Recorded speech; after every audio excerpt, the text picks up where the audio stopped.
With the new year well underway and Group 1 racing at the end of the month here on Hong Kong Direct today, we're looking ahead to a very competitive 10-race programme at Sha Tin on the turf and the all-weather. The feature race is the Hong Kong Ship Owners 60th Anniversary Association Cup, and Classic Emperor couldn't have been any more impressive. 2 starts back over course and distance. Faced some high-class rivals, though, including Prawn Barber for John Size and Sam Clipperton. And also Sonny Wynn was very impressive himself last time out. We'll also say bienvenue and salut to Pierre-Charles Boudot, who joins the Hong Kong riding ranks. Of course, he's already off to a flying start on IJC night for John Size. Very pleased to say that Dave Morgan, racing writer for the Jockey Club as well, joins us in the studio. And Dave, before we get into Saturday's programme, some of the big races I mentioned coming up towards the end of the month, and the 4-year-old series, are we starting to see a pecking order develop there? I think we are, and Exultant has been quite impressive in what he's done so far. Singapore Sling came out. We'll look at him in a moment. In one of the races we'll look at, he did that very well coming off from the back. But there's a horse behind him, Insatiable, that I really like the look of going into the Classic Cup, into the Hong Kong Derby. Yeah, of course the horse is going to win the Derby itself in good standing. Well, you say so. All right, all of that still to come. Let's have a look at the starters, though, the runners and riders for our Class 2 event on Saturday's card. It is on the all-weather as well, and headed by Classic Emperor. Keith Young back in the saddle here, won by 6 3/4 lengths. That's when dropped him back to 1,200 metres since. It gets back up to the extended mile here. Fight Hero, Vincent Ho from Barrier 3. California Whip, good record here on the all-weather. He's returning after a good start at Happy Valley last time out. Divine Boy chased home Classic Emperor last time out. People's Night, good record on the surface as well. Zalong, just his second start. He has a Derby entry. Beauty Prince tried to make all last time out. Sonny Wynn up in class. Friends of Ka Ying, and a California Joy, who's also a last start winner.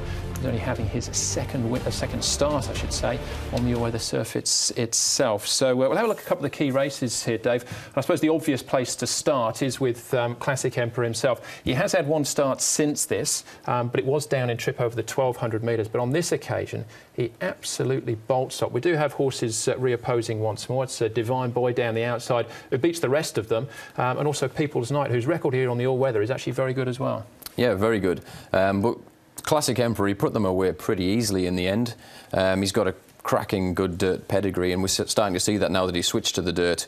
He quickens away. They can't get near him. Divine Boy runs on really strongly and would actually have won this race quite impressively himself if you take Classic Emperor out. People's Night, he loves the dirt, but he's just not finding anything there.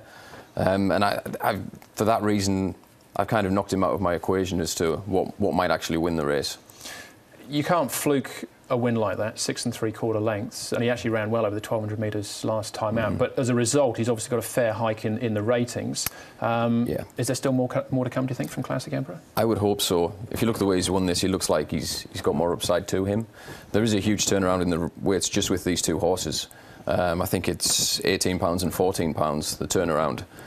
So that should bring them back to him. But the way he won that race and the fact that he should improve as he steps up on the dirt, I think he's the horse to beat still.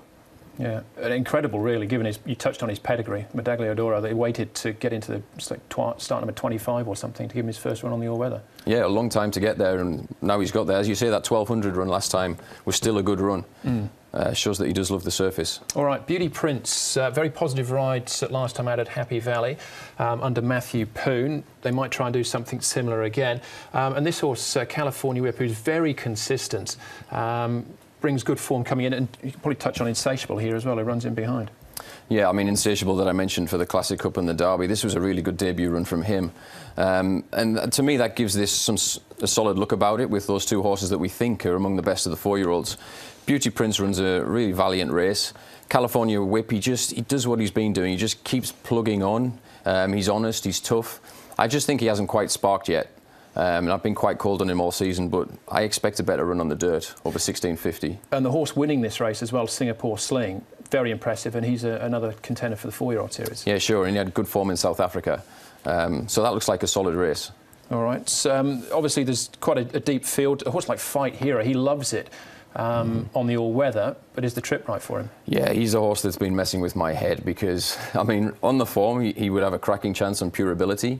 He finishes off his race really quickly, strong run to the line from deep.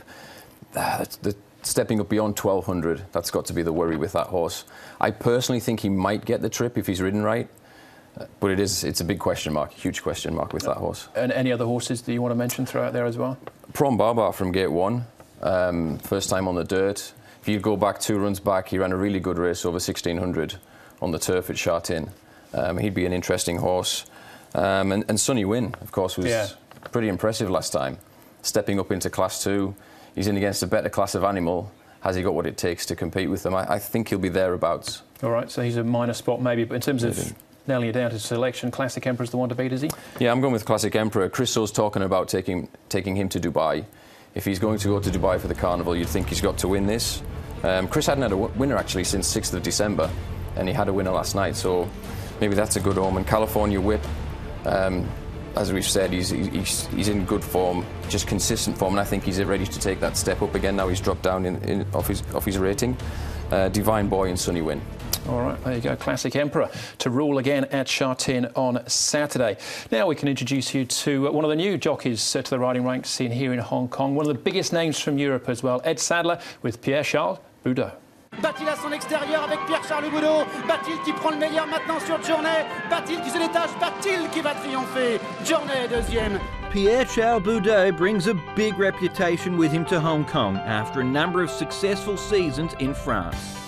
Twice crowned champion jockey in his homeland, the Frenchman admits that he was always destined for a career in the saddle. Oui, ça a toujours été pour moi un objectif de devenir jockey. J'ai grandi dans ce milieu-là, donc et puis j'ai tout de suite adoré les courses, la sensation qu'elles procuraient, donc ça a toujours pour moi été une évidence.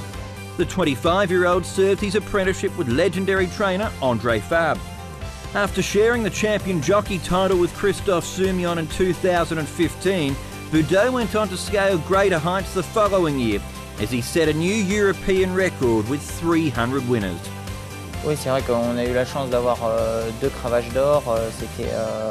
Et voilà, la dernière avec un record de 300 victoires, qui a été vraiment une très grande année au point de vue travail. Et on a beaucoup bossé pour ça et on a eu un petit peu le fruit d'une première belle année qui s'est poursuivie et qui nous a donné 300 gagnants. Boudot's first taste of Hong Kong racing came on International Day 2 years ago, where he guided Esoterique to 4th placing in the Hong Kong Mile behind Morris and Abel Friend. More recently, he represented France at the Longines International Jockeys Championship and won the 4th leg of the championship on John Sizer's Bank on Red. Bank on Red darted through from Bullish Smart, Literature, Superform, Imperial Gallantry. Bank on Red's clear. Imperial Gallantry going into second. Bank on Red scrapes in. Oui, c'est vrai qu'on a bien commencé dès la première journée ici durant le championnat des jockeys international. C'est vrai qu'on a eu la chance de monter un partenaire de John Size qui a pu nous apporter notre première victoire. Donc c'était vraiment un moment assez sympa et puis c'est toujours bien de commencer de cette façon avant d'attaquer les 2 mois à venir. Boudot began a 2-month riding contract on New Year's Day and hopes to use this as an opportunity to lay the foundations for future stints in Hong Kong. He's a class act and always important to get the first winner on the board, Dave, but couldn't have scripted any better to ride a winner for John Size. He's a trainer you want on your side, isn't he? Yeah, sure. And I mean, as you say, he's a talent. We know what he can do, what he's shown in France. Hong Kong racing obviously is a bit different. He's on a learning curve, but he's got that quality that you'd think he'd cope with this. He is one of the heavier jockeys riding, but that hasn't stopped the likes of Hugh Bowman and Ryan Moore being very successful when they've been here as well. Yeah, if you do the business and you're good enough, that doesn't really count against you. All right. But you've got to prove it first. Yeah, absolutely. He's got 6 rides on Saturday's programme. I thought Strathspey was a particularly interesting one. Later on the programme, race number 8. As far as the coverage is concerned, on Saturday we're live, 12:30 trackside. That's Hong Kong time, of course. Race number 7 for the feature, the HK Shipowners Association 60th Anniversary Cup. That's at 4:05. The website hkgc.com and Twitter at HKJC_racing. Thanks again to Dave. You're protecting a 100% record here, Dave, as well, because the last time you were on the show, you tipped us 50-50, so Yeah, let's hope it's 100-100. All right, well, there you go. Classic Emperor, the tip this weekend. That's the show. Thanks for watching. Don't forget about Racing to Win on the website, available from 6 p.m. on Friday night. You'll be fully briefed for the programme then, but hopefully we can count on your company once more on Saturday for a great card at Sha Tin.